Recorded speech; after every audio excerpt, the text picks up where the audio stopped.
आप्पी आमची कलेक्टर 17 एप्रिलच्या भागात. नमस्कार मित्रांनो, आजचा भाग अतिशय जबरदस्त असणार आहे.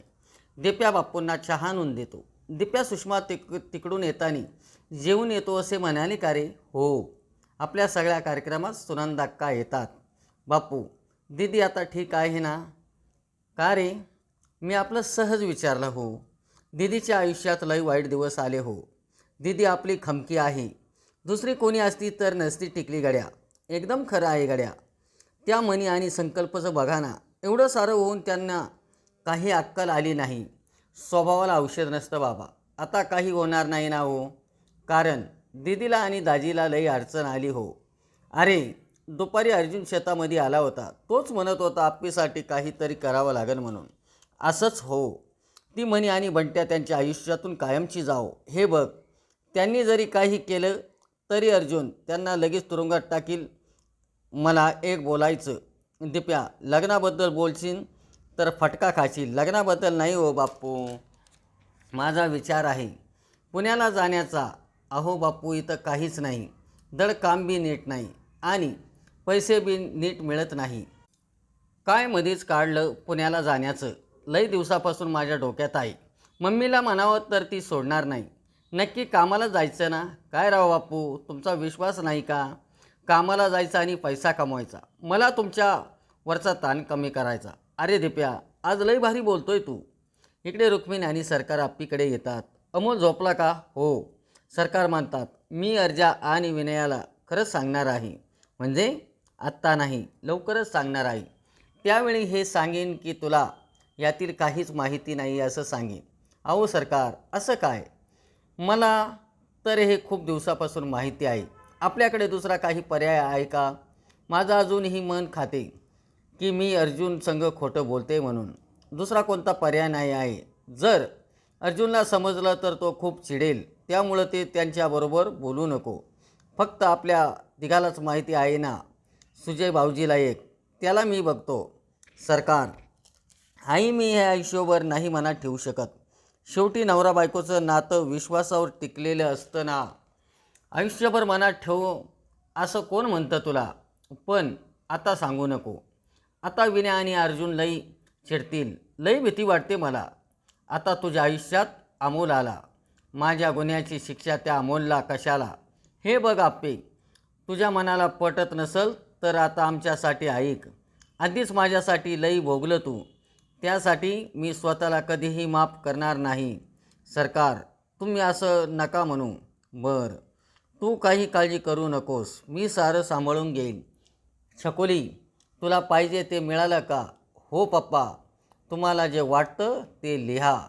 शेंबडे, तुला काय मी जोकर वाटलो होय? शकुनीच काहीतरी आवाज येतो. शकुनी थांबते आणि आत झाडामध्ये जाते. आत गेल्यानंतर मणी आणि संकल्प लपलेले असतात. त्यांना काठीने मारत मारत छकुली बाहेर आणते. लगेच दिप्या म्हणतो, ए डोबळ्या, कुठं चालले? तुम्ही पळून चालले ना? तुम्ही अजिबात कुठं जायचं नाही. तुम्ही जे केलं ना त्याची शिक्षा तुम्हाला झालीच पाहिजे.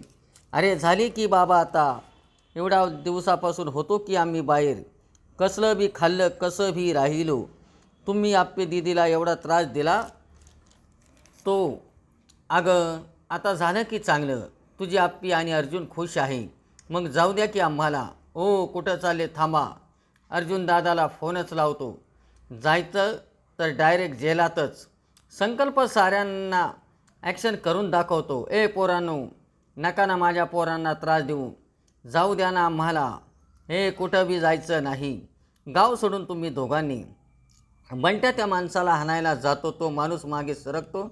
लगेच बंट्या जोरात दगडावर पडतो.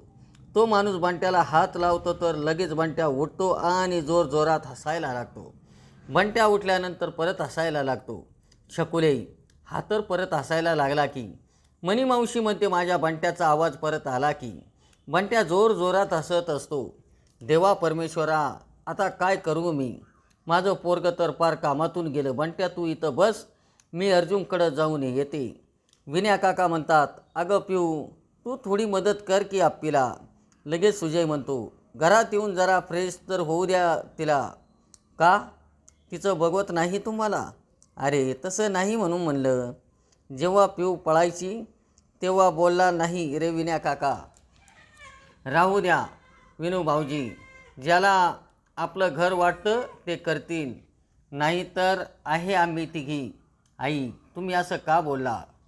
तिची कामं करायला ग, तू नको तिकडं लक्ष देऊ. कामाच्या वेळेस बरोबर आपलं घर ग. काय सरकार, एरवी आम्हाला हुंगत नाही कोणी. अर्जुन म्हणतो, अय सुजा जाऊ दे ना, काहीतरी मधी सुरू असतं तुझं. मी सुरू केलं? बस की आता, चला जेवायला बसा. आपले बाळोबा जेवले का? जेवले बी आणि मोठ्या आईकडं झोपायला बी गेले. तू एवढं सारं कधी केलं? मी आज तुझ्यासारखं जुगाड करून बघितलं. सुजय म्हणतो, बघितलं का पिऊ, किती आतल्या गाठीची आई आप्पी. एवढं होऊन काहीच वाटत नाही तिला. मी नुसते लपू शिकले एवढं सत्य. लई पोचलेले आहे आप्पी, उगाच कलेक्टर झाली वय. विनय काका म्हणतात, आप्पे अर्जा संघ राहून तू बी जुगाड शिकली वाटतं. नाही नाही. मनी जोर जोरात ओरडते आणि म्हणते, अर्जुन हे अर्जुन, माझा बंट्या वेड्यासारखं करायला लागलाय, त्याला वाचव. अर्जुन म्हणतो, हो एक मिनिट, या घरात पाऊल कसं ठेवलं तुम्ही? सरकार म्हणतात, तुम्ही जरा शांत व्हा आणि नीट सांगा काय झालं म्हणून ते. अहो माझ्या बंट्या वेड्यागत करायला लागलाय, त्याला तेवढं दवाखान्यात घेऊन जाऊ. पाहिजे तर मी तुमच्या पाया पडते, पण माझ्या बंट्याला वाचवा. मी चुकले, लई चुकले. पाहिजे तर घरगडी म्हणून राहील मी, पण माझ्या बंट्याला वाचवा. ओ तुम्ही आधी उठा, मला सांगा कुठं आहे तो? शेताकडे आहे. सुजा म्हणतो, तिथं कशाला? तुम्ही काय पळून चालला होता काय? ए सुजा थांब की जरा, परिस्थिती काय आणि बोलतो काय तू? अर्जुन म्हणतो, तुम्ही त्याला एकट्याला सोडून आल्या काय? त्याला तिथं बसवलं आणि मी इकडं धावत आले. वाचवावं माझ्या बंट्याला. अर्जा मला वाटतं आपण जायला पाहिजे. स्वप्नील तू ॲम्ब्युलन्सला फोन कर. अर्जा सरकार आप्पी सुजय सर्वजण शेतात येतात. लगेच दिप्या म्हणतो, दाजीबा अर्धा तास झाला हा असाच हसतोय. आप्पी म्हणते, एक मिनिट, तुम्ही काही केलं आहे का त्याला? आम्ही काहीही केलं नाही आप्पे, आम्ही शेतामधून येत होतो. हे दोघं पळून चालले होते. कसं काय? ते सगळं सोडा, त्याला मदत करा. मावशी थांबा जरा, ॲम्ब्युलन्स बोलावली. कधी येणार? हे पोरगं कसं करतंय? हो जरा शांत व्हा, बघा कसा येड्यागत करतोय. पाणी पाजा जरा, पाणी पाजा. बंट्याला पाणी पी बाळा. स्वप्नील म्हणतो, त्यानं पाणी पिलं, आता शांत झाला. ॲम्ब्युलन्स येते, बंट्याला त्यामध्ये घालून दवाखान्यात नेतात. स्वप्नील म्हणतो, अपर्णा आणि अर्जुन तुम्ही घरीच थांबा, तुम्हाला बघून आणखीन वेड्यासारखं करील तो. दवाखान्यात गेल्यानंतर मनी मावशी म्हणते, ओ सरकार, माझ्या बंट्याला काही झालं तर तुम्हाला सोडणार नाही सांगून ठेवते. तुम्ही अर्जुनच्या आईच्या सोबत काय केलं ते मी साऱ्या गावाला ओरडून सांगेल. काही कळतंय का? एवढं सारं होऊन आम्ही आलोय नाही इथं. काय उपकार केले का माझ्यावर? गप्प बसा, माझा बंट्या बरा झाला पाहिजे. स्वप्नील म्हणतो, सरकार काय म्हणतात मनी मावशी? अरे बंट्या वेड्याघात करायला लागला म्हणून ती अशी बोलते. तू नको लक्ष देऊ तिच्याकडं. यामध्ये अर्जुनच्या आईचा काय संबंध आहे? ही काय बोलायची वेळ आहे का? सरकार दादाला एवढे प्रश्न पडले, त्याला उत्तर द्या की. त्याला अरे गप्प बस की जरा. का तेल ओतलंच पाहिजे का मध्ये? तेल ओतायचं म्हणजे? मी काही बोललो तरी राग येतो तो सरकार तुम्हाला. दादा तू यांना घरी घेऊन जा, मी बघतो इथलं काय आहे ते. आप्पी अर्जुनला म्हणते, काय झालं? सगळं माझ्यामुळं झालं.